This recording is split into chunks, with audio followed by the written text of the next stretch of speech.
Have you ever made a decision because it just felt right? Maybe you trusted someone or didn't trust them, and you could never put your finger on why. That was probably intuition. Yes, it's a real thing. It's your ability to use learned, unconscious information to make better decisions or actions. We've developed a new way to measure and show that intuition is a real thing in the lab. It's a way to tap in and show how people can use unconscious information to make better decisions, faster decisions, and be more confident about those decisions.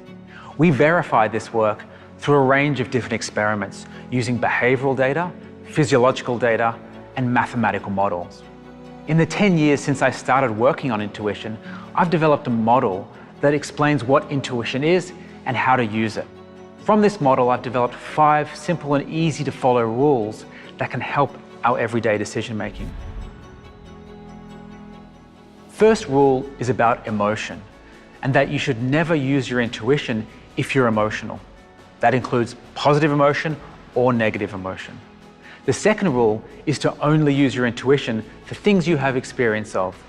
For example, if you've never played tennis before, you don't want to use your intuition for the first time you play tennis. Fall back to the logical instructions from the tennis coach.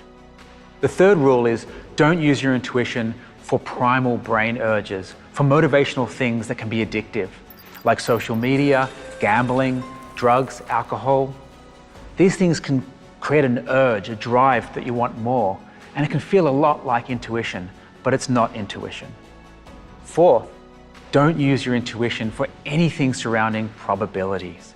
We're really bad at understanding probabilities, and we should not use our intuition to try and think probabilistically. It just won't work. And the fifth rule is about the environment and context. Only use your intuition in familiar contexts. The way intuition works is it's based on learning, and learning is context specific. So if you've developed intuition, let's say in the office, and you try and use that intuition at home, it's not going to work. So only use your intuition in familiar contexts. These 5 rules are based on science from my own lab, but also from hundreds of other labs around the world. Once we start to understand what intuition is and what it's not, it becomes clear when we can safely use it and when we can't. So I invite you to practice these 5 rules in your own decision making.